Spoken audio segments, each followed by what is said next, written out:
Mesdames, Messieurs. Mesdames, Messieurs. Ouais, oui, ça y est, ça marche, excusez-nous. La technique suit. Mesdames, Messieurs, vous allez assister à une petite discussion entre les 5 présidents des clubs d'entreprise de l'Est parisien et Monsieur le ministre Michel Mercier, ministre de l'Espace rural et de l'aménagement du territoire, qui est aussi en charge du Grand Paris, comme vous le savez.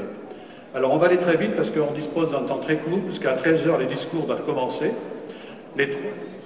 Voilà, les 3 discours du président Jean-Claude Morel du CAREP, suivi du président de la communauté d'agglomération de la vallée de la Marne, M.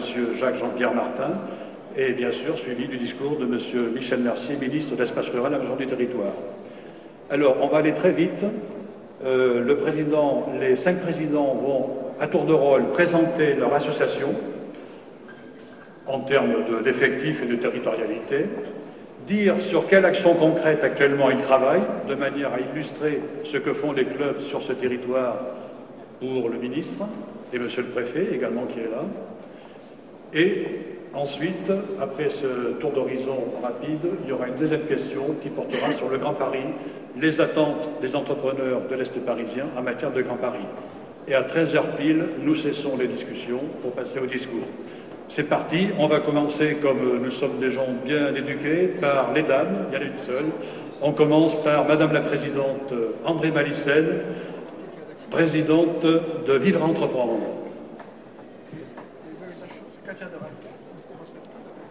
Donc bonjour à tous, je suis André Malissin, je suis la présidente de Vivre à Entreprendre depuis 2 ans et je fais partie de l'association depuis sa création. Donc nous, Vivre à Entreprendre, c'est créé en 2002 par la volonté des chefs d'entreprise et de la communauté d'agglo. Notre souci majeur était justement d'aider les créateurs d'entreprises à s'implanter sur le territoire et actuellement également de mettre les cédants et les repreneurs en phase pour qu'ils restent sur notre commune. Et depuis 1 an, enfin depuis 2 ans, depuis le premier CAREP, on a décidé de s'élargir, comme je vous ai dit tout à l'heure, à la ville de Fontenay-sous-Bois, qui représente pour nous justement une opportunité très importante, même vis-à-vis du Grand Paris, puisque Fontenay est une ville qui a des entreprises comme AXA, Société Générale, des gros pôles financiers. Voilà, et notre but, on est quand même le créateur du CAREP. Et je remercie tous mes exposants qui sont là pour faire vivre Entreprendre, puisque j'ai beaucoup d'adhérents qui s'investissent dans cette opération. Au suivant, voilà, Marc Boniface. Bien, bonjour, donc moi Marc Boniface, je préside l'association Créer Entreprendre, qui est d'initiative ronéenne, à Rosny-sous-Bois, mais qui a toujours eu comme tradition d'ouvrir à d'autres à des entreprises issues d'autres territoires et notamment sur le Val-de-Marne. On a toujours été avec une moitié d'entrepreneurs de Seine-Saint-Denis, moitié d'entrepreneurs du Val-de-Marne. C'est notre principale caractéristique et on a beaucoup travaillé sur l'organisation d'échanges d'expériences entre entrepreneurs.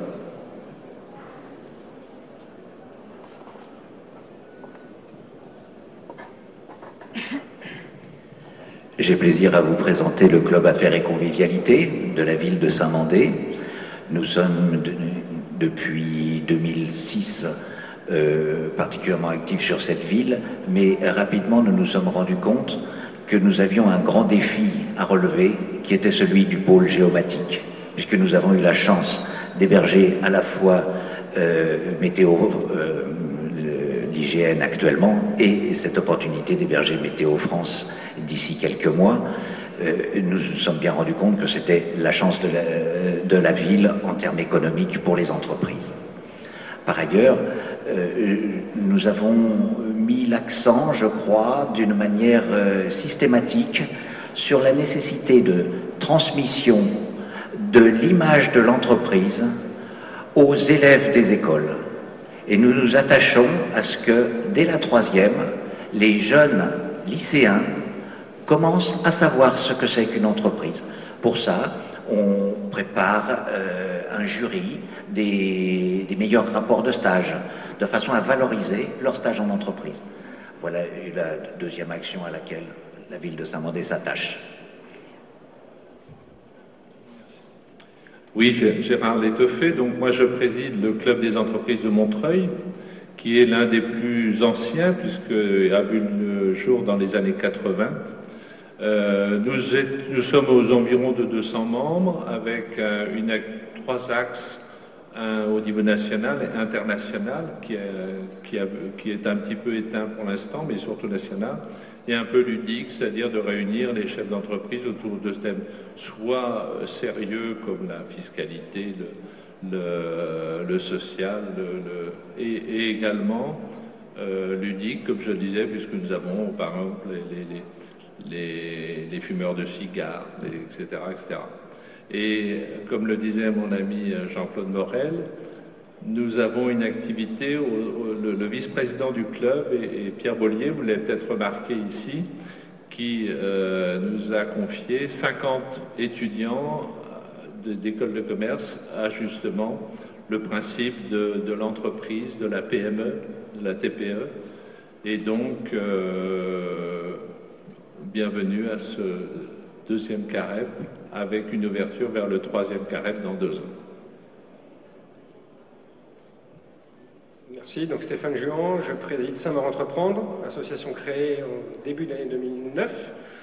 On fête notre premier anniversaire officiel la semaine prochaine en lançant officiellement une commission de développement économique dont le but est non pas d'accompagner les créateurs d'entreprises ou les cédants, comme le font nos amis de Vivre Entreprendre, mais on s'intéresse plutôt au développement des entreprises en pleine vie, c'est-à-dire les chefs d'entreprise qui ont des projets de développement, de croissance interne ou externe.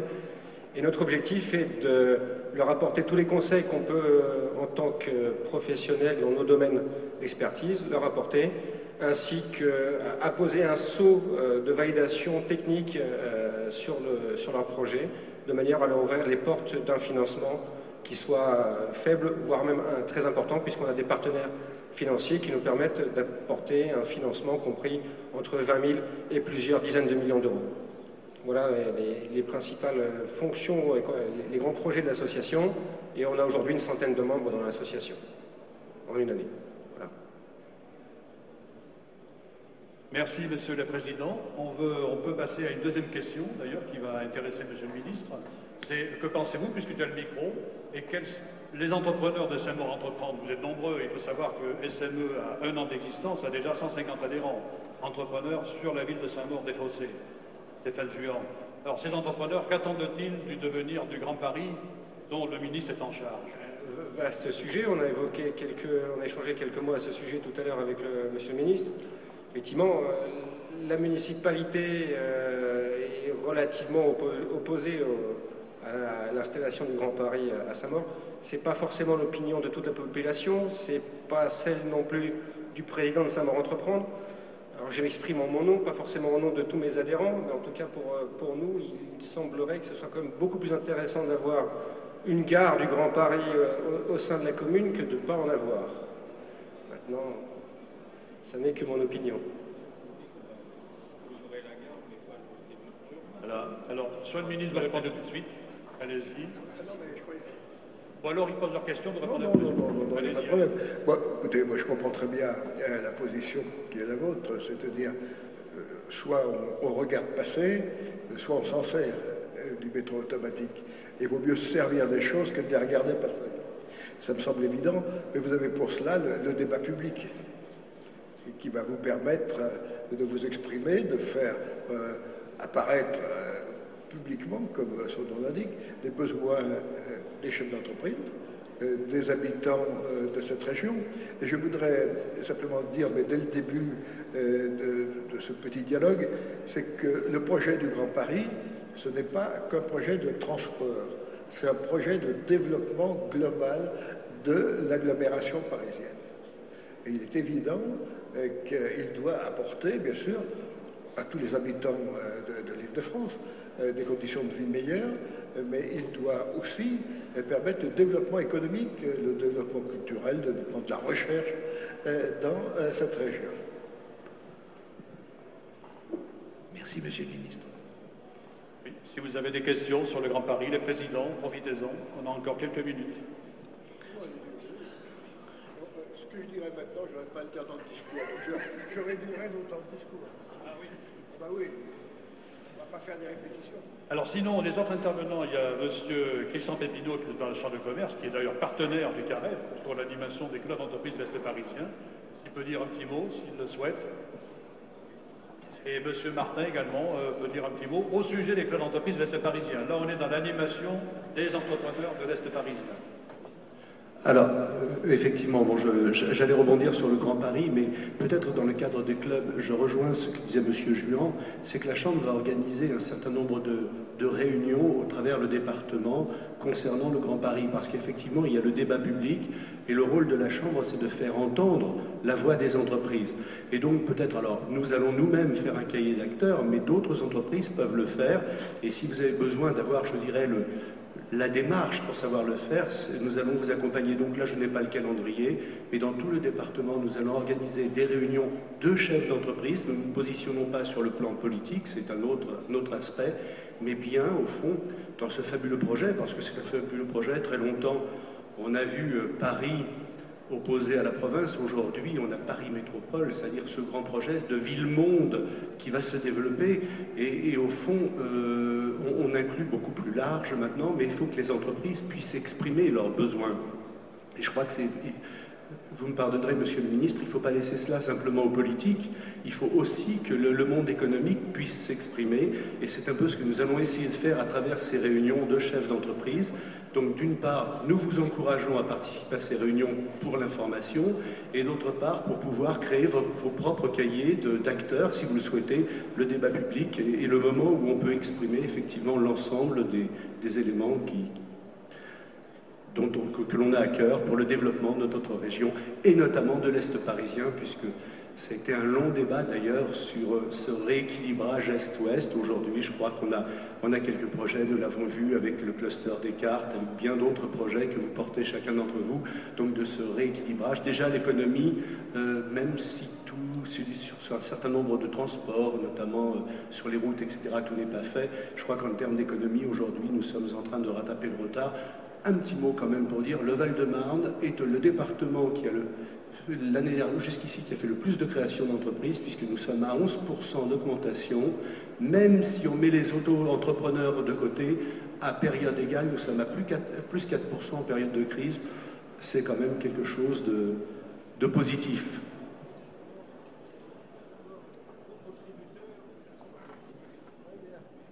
Alors, Monsieur le Ministre, si vous avez des questions à poser au club, vous pouvez. Vous avez encore d'autres minutes. Bon, c'est parfait, très bien.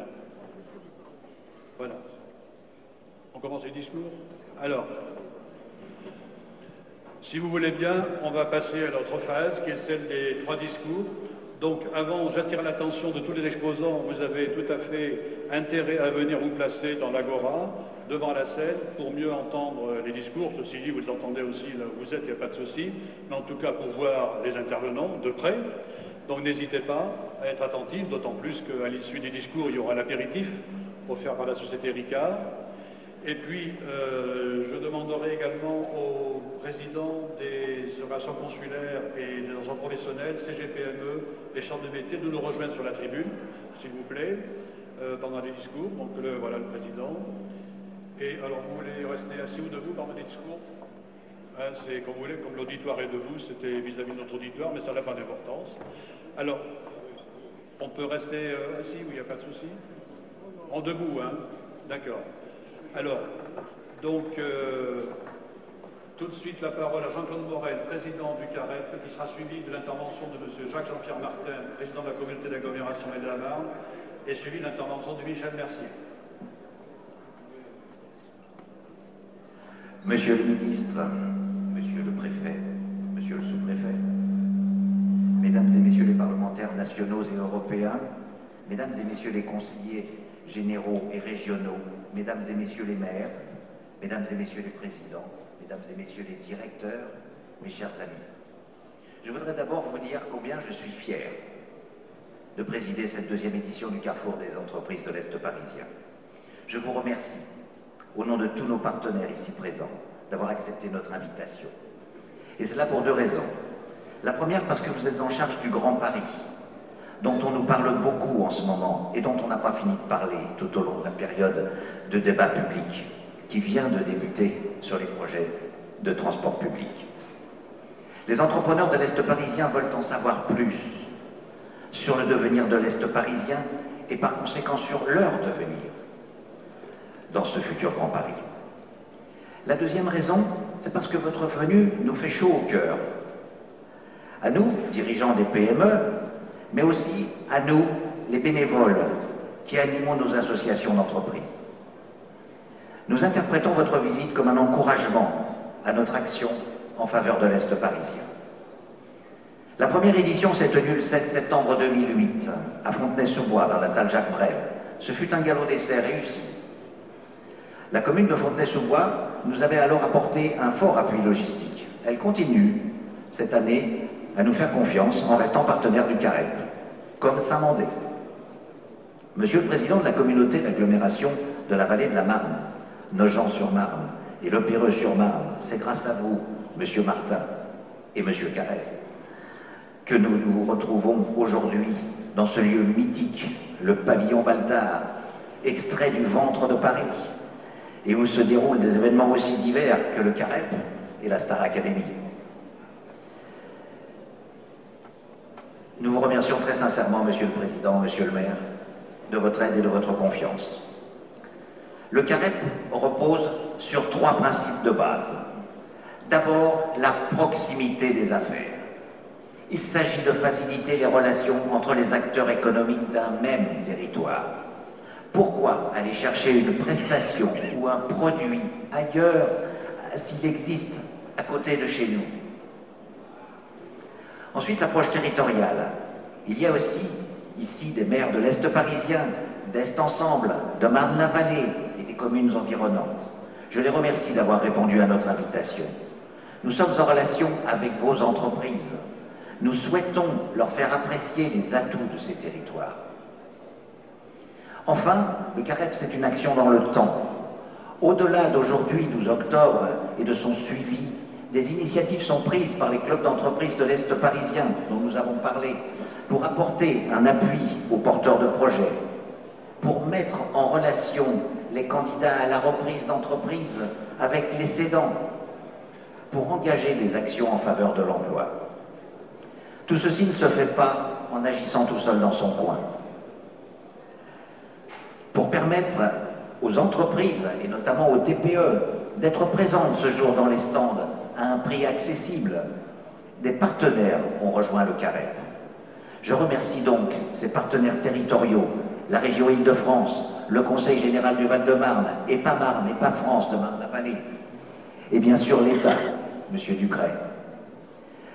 Au-delà du partenariat conclu entre l'État et le CAREP, qui nous permet de travailler ensemble avec les acteurs du service public de l'emploi, vous nous avez entourés de vos précieux conseils et pertinents. Je tenais à vous en remercier publiquement. Je remercie les partenaires du développement économique, la GEFOS, l'Agence du développement du Val-de-Marne, les CGPME, les chambres des métiers et de l'artisanat et les chambres de commerce de Seine-Saint-Denis et du Val-de-Marne. Je profite de cette tribune pour mentionner les excellentes relations partenariales établies entre la Chambre de commerce du Val-de-Marne et les 7 clubs d'entreprises de l'Est parisien. Je remercie les entreprises partenaires qui soutiennent cette opération.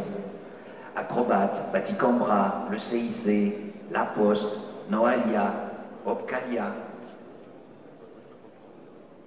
Orange, la Société Ricard, la Société Générale. Elles sont toutes impliquées dans l'Est parisien. Et je remercie enfin les 4 clubs fondateurs du CAREP qui m'ont élu. Affaires et Convivialité, le club des entreprises de Montreuil, Créer et Entreprendre, et Vivre et Entreprendre. Et aussi Saint-Maur et Entreprendre. Le dernier né, qui nous a rejoint récemment et qui grossit à toute vitesse. Bravo Stéphane. Je termine ce chapitre en adressant un remerciement particulier à notre commissaire général, André Rochès, qui anime et manage avec efficacité, calme et fermeté et convivialité l'organisation du CAREP et les équipes de partenaires et de prestataires qui ont travaillé avec lui. Je suis né il y a 60 ans, rue du Port, dans une petite ville du département qu'on appelait encore la Seine. C'était Créteil. Aucun immeuble autour de nous. Chaque année, le jardin était inondé par une crue de la Marne. Ma tortue a été emportée, victime collatérale de ces débordements. Nous avions déjà nos catastrophes naturelles. Cette anecdote pour vous dire que nous ne pourrons pas imaginer le futur de notre grand Paris sans nous être retournés sur notre histoire si proche et constater l'évolution fulgurante de notre économie et de notre environnement. 60 ans, c'est court à l'échelle d'un territoire. Celui-ci est resté harmonieux et devient même, avec la création de Marne-la-Vallée, dont je salue ici la présence et le soutien, un modèle de lieu de vie très imbriqué à des opportunités d'emploi. Cultivons cette particularité. Elle nous permet, bien au-delà de toute considération politicienne, de travailler étroitement entre les deux départements de Seine-Saint-Denis et du Val-de-Marne, avec nos amis de Montreuil, à l'activité bourdonnante, avec la résidentielle communauté de Nogent-le-Péreux, avec les belles implantations de grandes entreprises financières de Fontenay-sous-Bois, et dans un futur très proche, avec le pôle géosciences de Saint-Mandé, en étroite coopération avec la Cité Descartes, le pôle de recherche et d'enseignement supérieur de l'Université Paris-Est et les établissements publics d'aménagement de Marne-la-Vallée.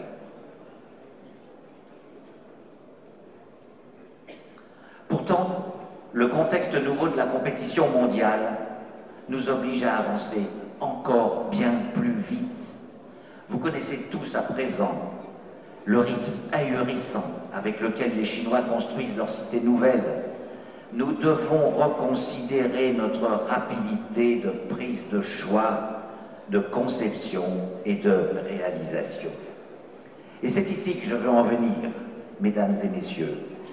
Nous, les chefs d'entreprise, nous sommes présents ici et maintenant avec des projets plein la tête que nous voulons exposer, développer et commercialiser au plus grand profit de l'économie et de la balance commerciale de notre pays.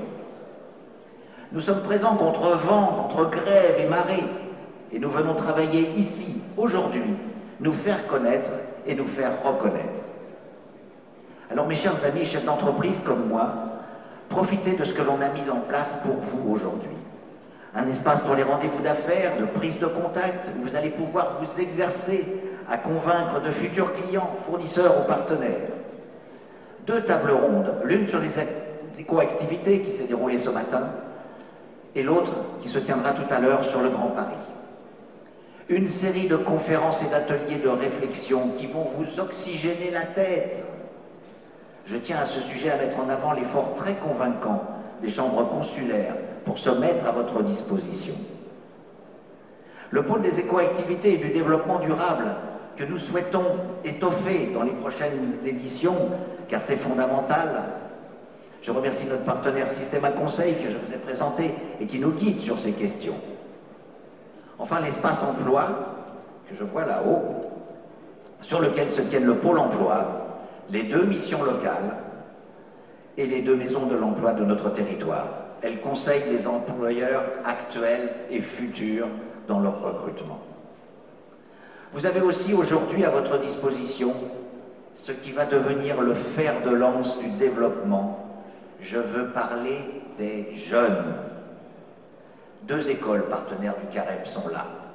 L'Institut supérieur d'enseignement au management d'entreprise, le groupe ISE, dont vous reconnaîtrez aisément les étudiants à l'œuvre tout autour de vous, et l'école du Breuil, à qui nous devons cette magnifique déclaration florale. La présence de ces jeunes nous indique que la relève est là. Ils parlent plusieurs langues, ils sont rompus aux nouvelles technologies de l'information, ils vont donc beaucoup plus vite que nous pour réaliser des tâches administratives et informatiques qui nous ennuient parfois. Et ils sont européens de nature. Nous craignons souvent l'Europe, nous la vilipendons parfois. Pourquoi? Permettez-moi de vous dire, parce que nous ne savons pas nous en servir. À peine 30% des aides auxquelles nous pourrions prétendre sont demandées à Bruxelles. Je suis allé la semaine dernière au Parlement européen de Bruxelles, avec la Fondation des territoires de demain. Nous avons été accueillis à bras ouverts par les services de la Commission européenne. Ils m'ont expliqué leur stratégie. Elle est assez simple. Pour nous épauser financièrement, ils veulent que nous travaillions au préalable, plusieurs pays ensemble, sur des projets économiques. Est-ce que c'est compliqué pour nous? Pas du tout. Savez-vous que cette technique de coopération porte un nom que j'ai retrouvé ce matin dans une conférence sur l'éco-développement? C'est un laboratoire d'usage. Ils disent en anglais le Living Lab, le laboratoire vivant. Mais dites-moi, nous qui avons tant de projets dans nos entreprises et dans nos associations d'entreprises, élaborons-les, présentons-les, défendons-les ensemble. Le CAREP est lui-même un bon exemple de partenariat public-privé. Que sommes-nous ici et aujourd'hui, tous ensemble, chefs d'entreprise et collectivités territoriales? Nous sommes un laboratoire vivant. J'ai fait un rêve, moi aussi, que ce magnifique instrument que nous avons mis en place à votre profit soit reconnu et labellisé laboratoire vivant. Et que notre territoire de l'Est parisien, auquel nous sommes tous tellement attachés dans le cadre du Grand Paris, je parle sous votre contrôle, Monsieur le Ministre, devienne, soit reconnu et soit labellisé un territoire de demain. Ainsi, nous contribuerons tous ensemble à l'harmonie entre l'Est et l'Ouest de Paris, auquel nous tenons tant au sein de la région Île-de-France. Bon courage à tous, travaillez bien cet après-midi, restez avec nous ce soir pour faire la fête, et je vous remercie de votre attention.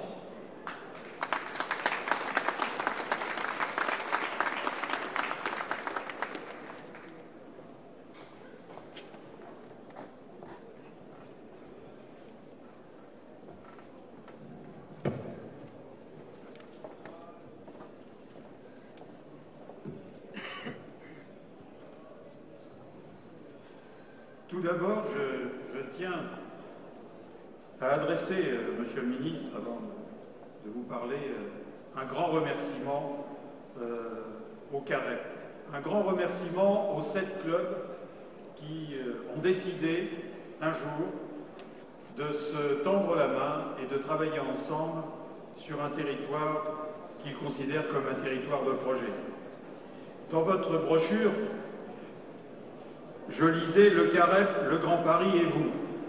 Eh bien, moi je pense que, vu l'ampleur de cette manifestation, le nombre de chefs d'entreprise qui se mobilisent, le nombre de clubs d'entreprise qui se tendent la main et qui travaillent ensemble, je dirais plutôt que le CAREP, pour vous le CAREP, le Grand Paris, c'est vous.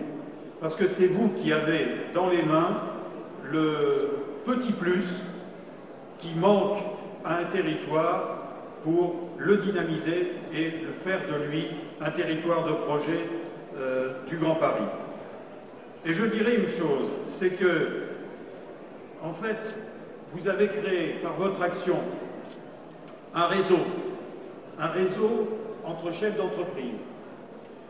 Vous n'êtes pas venu, si ce n'est uniquement pour l'intendance, venir voir les élus en leur disant « Eh bien, on a besoin de vous, vous comprenez, vous n'en faites pas assez, etc. » Vous êtes venus nous voir pour nous dire « On a des idées, on a envie de se bouger, on a envie de s'organiser, qu'est-ce que vous pouvez faire pour favoriser notre démarche ?»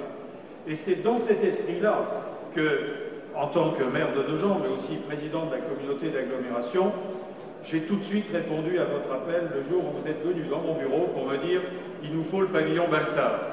En général, on commence par une salle de 200 personnes, 400 personnes ensuite, et puis après on demande le Baltard. Mais non, vous avez, depuis Fontenay, décidé carrément de faire un saut et de demander le pavillon Baltard, et la preuve que vous aviez raison, c'est la réussite de cette manifestation.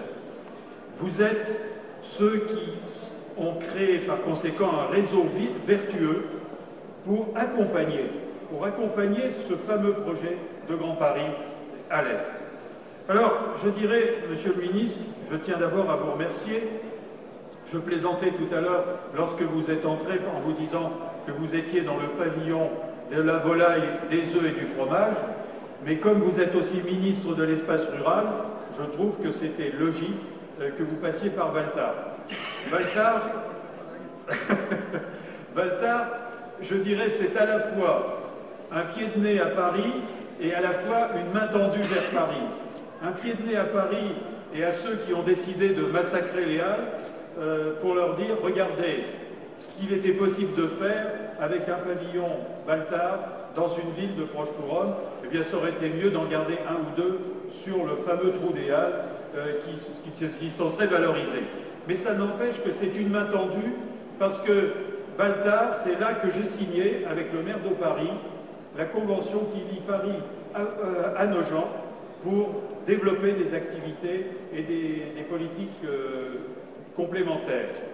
J'ai fait partie des 3 premiers maires qui se sont embarqués dans l'aventure de la conférence métropolitaine, structure informelle qui a fait en sorte que les maires de la petite couronne ont commencé à discuter organisation et surtout coopération avec la ville de Paris. Parce que vous savez, Monsieur le Ministre, vous qui êtes de province, entre Paris et la petite couronne, ça n'a jamais été une histoire d'amour permanent, bien au contraire. Nous avons eu de graves soucis de relations. On nous collait dans la banlieue les cimetières parisiens, on ne nous collait pas, on implantait les hôpitaux, on implantait les stations d'épuration et les stations pour les déchets. Et puis un jour, on s'est dit, nous, on en a assez d'être les back-office de la ville de Paris. On a peut-être quelque chose d'autre à montrer et à développer. Et vous allez voir, je suis dans le sujet. Bien simplement pour dire aujourd'hui que le résultat du travail de la petite et moyenne couronne, il est là aujourd'hui, devant vous, parce que la centralité est passée dans la petite couronne suite à un certain nombre d'aventures parisiennes qui ont tendance à transformer Paris en ville-musée, alors qu'on aimerait de Paris une ville beaucoup plus métropolitaine et beaucoup plus dynamique au plan économique, comme l'est de plus en plus la petite couronne. Et en petite couronne, nous nous sommes dit, notamment à l'Est, alors on a toujours parlé, d'ailleurs, le président de la Chambre de commerce l'a dit tout à l'heure, nous avons souvent parlé de l'Est parisien, rééquilibrer l'Est parisien par rapport au reste de la métropole, etc. Et on s'est vite aperçu, avec un certain nombre de collègues, dont les représentants de certains sont là, nous sommes vite aperçus qu'il fallait arrêter de pleurer. Il fallait arrêter de pleurer sur notre sort, il fallait plutôt se mettre ensemble, et c'est ce que nous avons décidé de faire en créant l'Association des communes de l'Est parisien, qui est complètement calée entre Marne-la-Vallée et Paris.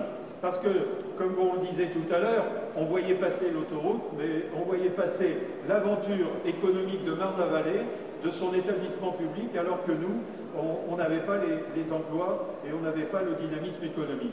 Et nous nous sommes mis ensemble, et à notre exemple, les chefs d'entreprise se sont mis ensemble, et vous avez ici l'extrapolation de l'ACTEP au niveau entreprise. Chacun s'est mis dans son rôle et a pris en main son destin. Et je dirais que même ce qui est important, c'est que nous avons trouvé très vite, quelles que soient nos convictions politiques, nous avons trouvé très vite une volonté partagée pour faire bouger les choses et mobiliser des moyens. Mais les premiers moyens que nous avons eus, c'était de nous mettre ensemble et de créer des solidarités et de créer des complémentarités. Donc nous sommes au sein de, vous l'avez compris tout à l'heure en visitant ce musée, nous sommes au sein de l'un des territoires de projet du Grand Paris. Et le fait de l'avoir thématisé dans le domaine de la ville de demain correspond tout à fait aux qualités que nous avons sur place. Et l'objectif, bien sûr, que nous avons décidé de développer avec votre aide, nous l'espérons fortement, c'est de réduire nos faiblesses et valoriser nos atouts. Parce que nous avons, vous l'avez compris, de très grands atouts dans ce territoire. L'attractivité du territoire, elle existe, elle a ses potentialités, son identité existe de plus en plus parce qu'elle existait et on ne l'avait pas assez mise en valeur. Et il y a déjà des réflexions qui sont engagées. Et je dirais que l'établissement public que l'on a vu tout à l'heure, autour du cluster des cartes, fait un travail phénoménal, à la fois de réflexion prospective, mais aussi de mise en commun de nos ressources. Nous avons choisi une méthode exigeante, parce que l'objectif que nous poursuivons à l'Est est d'obtenir une vision commune avec une dynamique inscrite dans la durée. L'objectif, c'est de ne pas faire des opérations à petite distance. Nous nous installons dans un processus de plusieurs dizaines d'années.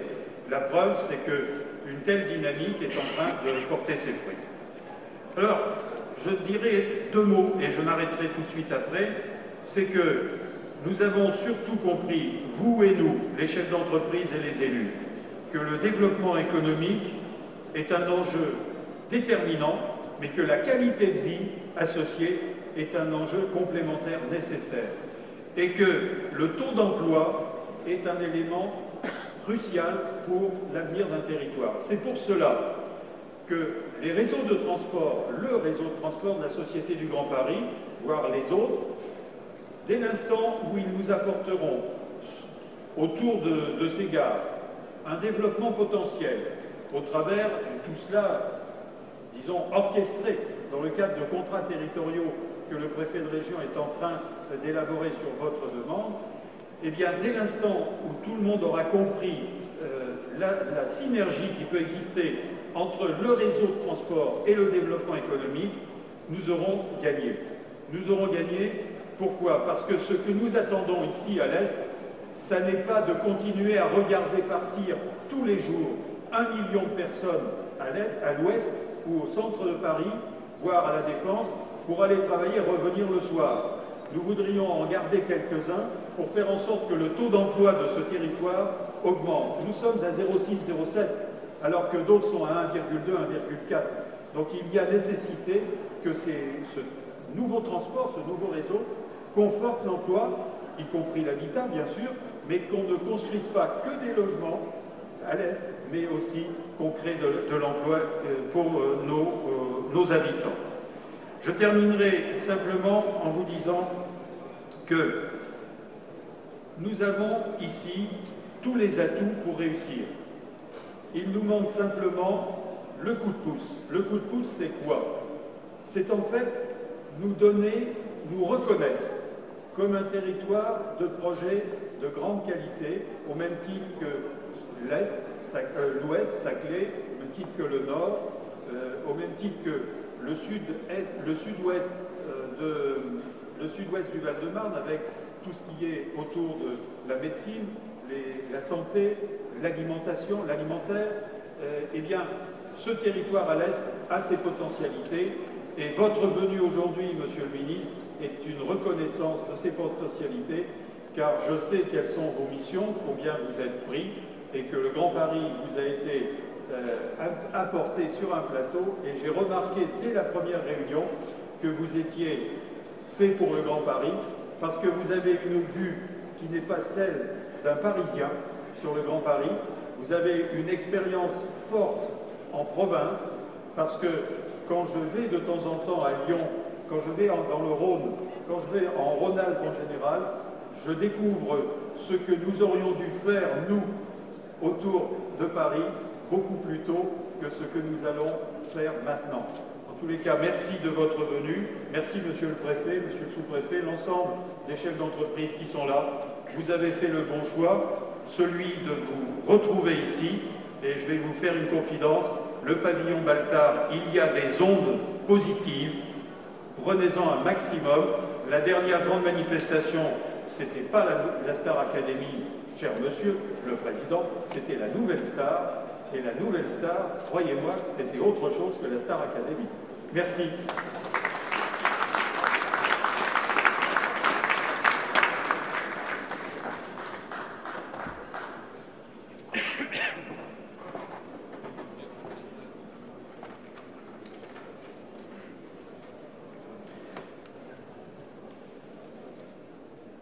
Monsieur le maire, monsieur le préfet, madame et messieurs les présidents des clubs d'entreprise, monsieur le président de la Chambre de commerce, monsieur le président de la Chambre des métiers, mesdames et messieurs les élus, mesdames et messieurs.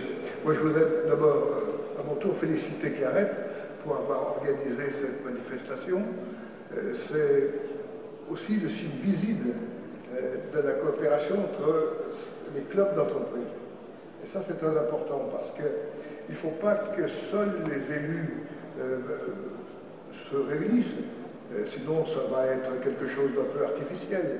Il faut aller au-delà, et ce que vous faites ici montre la réalité humaine, économique, sociale de toute la zone qui, comme le rappelait M.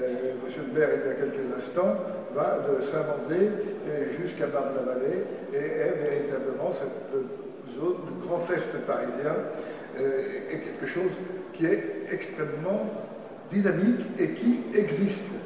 Et c'est cela qu'il faut dire. Et il faut montrer, ce qui m'a surpris lorsqu'on m'a confié le Grand Paris, c'est bien sûr qu'il existe plein de choses, et des choses d'un très haut niveau, mais que très souvent, les territoires s'ignorent les uns les autres, et qu'il n'y a pas une vraie connaissance de la réalité de ce qu'est le Grand Paris. Et l'ambition, à travers le Grand Paris, quand on dit que l'ambition, c'est de faire une ville-monde, ça veut dire d'abord qu'il faut organiser le territoire. Et faire que cette ville-monde s'appuie sur son territoire plutôt que soit juxtaposé un certain nombre d'entités. Et ici, vous en donnez parfaitement l'exemple. Le Grand Paris, ce n'est pas qu'un projet de transport. C'est un projet de transport, mais c'est d'abord un projet de développement global. Et c'est cela qui en fait tout l'intérêt. Et le transport, c'est un moyen d'organiser ce développement global, de fédérer les réalités du terrain. Et le développement économique est au cœur du projet du Grand Paris, au même titre que celui de l'amélioration des conditions de vie dans la région capitale. Sans croissance économique, il ne sera pas possible d'améliorer la qualité de la vie pour les Parisiens. Et je voudrais dire, en tant que provincial, parce que je ne suis pas parisien, j'ai peu de chance de le devenir, et je regarde le Grand Paris avec envie. Envie, non pas par jalousie, mais envie qu'il se fasse vite, parce que nous avons tous besoin du Grand Paris. Les gens de l'Île-de-France, les Parisiens, mais aussi le reste de la France. Plus il y aura un Grand Paris actif, où les gens seront bien, qui créera de la recherche, de la richesse, plus cette création de richesse, eh bien, innervera l'ensemble du territoire français et probablement européen, parce que c'est bien là notre ambition. Et il ne faut pas, dans cette affaire, opposer Paris et la province. Bien au contraire, il faut montrer qu'il y a un lien fort entre le développement de Paris, ville-monde, et la prospérité de tout notre pays. L'État, comme vous le savez, entend soutenir fermement cette action et soutenir aussi fermement l'action des collectivités locales afin d'offrir aux entreprises les meilleures conditions pour leur développement. Et je ne veux pas opposer court terme et long terme. C'est vrai, et c'est le rôle des politiques, qu'il faut organiser les choses à moyen et long terme. Mais on ne peut pas simplement dire aux gens qui vivent aujourd'hui ici, ne vous faites pas de soucis, ça va peut-être pas bien, mais dans 20 ans, ce sera parfait. Ça, c'est un discours que je ne tiendrai pas. C'est vrai que nous allons préparer le Grand Paris, pour dans 15 ou 20 ans. Mais que nous voulons préparer ce Grand Paris avec les Franciliens d'aujourd'hui. Et que nous avons à nous préoccuper de leurs conditions de vie, de leurs conditions de transport, dès aujourd'hui comme pour demain.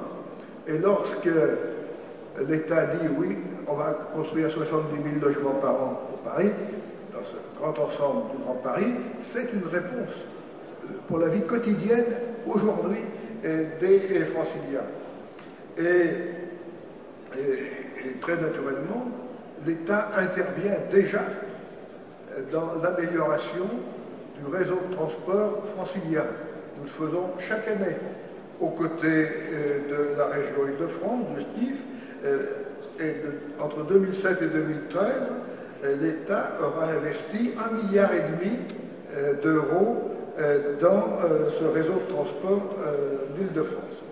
Il cofinance aujourd'hui à hauteur de 30% plus de 30 projets de transport structurants pour l'Île-de-France. Et rien que sur l'Est parisien, on peut citer très naturellement le renouvellement du matériel roulant sur le RER A qui, entre nous, en a bien besoin, le prolongement des halles jusqu'à la Défense, le prolongement de la ligne 11 du métro, celui du tramway T1 et l'arrivée de la tangentielle nord à Noisy-le-Sec. Il faut dire que quand on regarde le Grand Paris et qu'on n'est pas parisien, on voit que le nord, ça fait pratiquement la moitié d'un côté, et de l'autre moitié, on ne sait pas bien si c'est l'ouest ou le sud. Mais il est vrai qu'il y a là véritablement une action à mener tout de suite, et il ne faut pas opposer le métro du Grand Paris à la vie des Parisiens aujourd'hui. Les deux sont intimement liés. L'Est parisien, vous le montrez aujourd'hui, est un territoire à la fois d'innovation et un territoire aussi où les entreprises sont extrêmement présentes. Je ne sais pas s'il faut parler de rééquilibrage. Moi, je n'ai pas trop envie d'utiliser ce terme parce que quand on faisait le tour tout à l'heure, on voyait qu'il y avait 131 000 emplois dans le secteur qui est le vôtre, qu'à Roissy, il y en a quand même également beaucoup, et qu'on n'est pas dans un territoire qui n'a rien. Mais c'est un territoire qui a besoin d'être raccroché à l'ensemble du Grand Paris et d'être partie active et intégrante du Grand Paris. Et c'est l'ambition du réseau de transport automatique que de faire en sorte que cette réalité se voit et se vive. Dès aujourd'hui, la Cité des Cartes, ce sont déjà 1200 chercheurs. Le tissu économique est un tissu économique diversifié, riche. On le voit dans votre salon de ce matin. Les acteurs universitaires sont présents. Ils sont organisés dans le pôle Université Paris-Est, le pôle de compétitivité Advent City, en passant par vos clubs d'entreprise, tels que vous voulez de nous le montrer. Il s'agit d'offrir aux investisseurs que vous êtes, de toute taille et dans tous les secteurs porteurs, un environnement, des moyens, des synergies, des débouchés pour développer toutes vos entreprises. Et c'est vrai que vous constituez un véritable territoire à enjeu. Et il faut à tout prix, sur ce point, que les choses aillent vite, que l'État soit là pour apporter un signal fort. Et je souhaite que le préfet de région puisse très vite travailler avec vous, avancer et bâtir ce contrat de développement territorial entre Saint-Mandé et Marne-la-Vallée. Je rappelle que le Premier ministre a signé il y a quelques jours une convention nouvelle pour le développement de Marne-la-Vallée. Quand on voit la puissance de Marne-la-Vallée, la réalité de la Cité des Cartes, ce qui se passe ici à Fontenay, montre bien que nous avons de l'innovation, de la recherche et de la création d'entreprises. C'est cette spécialisation de votre territoire sur la ville de demain, sur la ville durable, apporte un plus à l'ensemble de Francilia et pas simplement au territoire situé entre Saint-Mandé et Marne-la-Vallée, mais c'est un plus pour nous tous. Alors, nous sommes en pleine période de débat public. J'ai bien entendu ce qu'ont dit les gens de Saint-Maur. Ils le diront dans le débat public. J'ai bien entendu ce qu'a dit M. le maire de Nogent. Il a beaucoup, c'est drôlement bien, mais c'est un peu loin. Eh bien, il faudra qu'il le dise dans le débat public. L'État n'est pas venu dans ce débat avec un projet tout fait. Il y a une proposition qui a un grand avantage, c'est que c'est, à ce jour, la seule proposition qui parle à l'ensemble des territoires. du Grand Paris. Il n'y a pas simplement un arc nord, une base sud, mais on parle aussi à l'ouest, à l'est, et puis on relie Roissy à Orly par le prolongement de la ligne 14 et par la connexion TGV entre la gare de Roissy, celle de Marne-la-Vallée et celle qui demain devra être à Orly. Il y en a une réponse globale, mais l'État propose, met cela au débat public, et c'est après le débat public que nous établirons le projet définitif que devra réaliser la Société du Grand Paris. J'espère bien que nous reprendrons les initiatives locales et qu'il faudra répondre très naturellement à ceux qui pensent que la tangentielle nord ne doit pas s'arrêter au nord, elle doit probablement aller aussi à l'est. Et pourquoi pas? Il faudra regarder les choses. Que là où se rencontrent un RER et le métro automatique, c'est pas idiot qu'il y ait une gare. Toutes ces questions-là sont faites pour être posées. Et l'État aborde le débat public dans cet état d'esprit, c'est-à-dire un état d'esprit d'ouverture. Et nous ne sommes pas là pour dire tout ce que font les autres n'a pas de valeur. Tout le monde peut apporter au projet. Et puis après, le temps de synthèse, des accords sera venu parce qu'il faudra un seul projet qui réponde aux préoccupations d'aujourd'hui, des préoccupations quotidiennes qui sont tout à fait normales et justifiées, et puis qui répondent aussi à la préparation de demain. Parce qu'en matière de Grand Paris, quand on regarde les choses, ce qui nous a toujours manqué, c'est l'anticipation. Il y a trop longtemps qu'on ne fait qu'organiser le présent, en l'organisant mal d'ailleurs parce que le présent est resté plutôt hier, et on voit dans quel état sont les transports parisiens, même s'il y a des choses extrêmement modernes et très bien, il y a d'autres choses qui méritent d'être revues. Et puis, on n'a pas bien pensé à l'avenir. Ce projet du Grand Paris, c'est aussi un moment de réflexion prospective pour tous.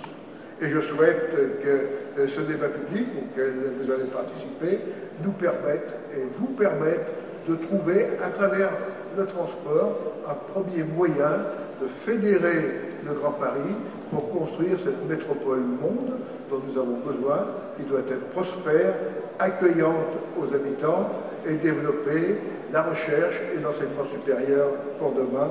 Je vous remercie.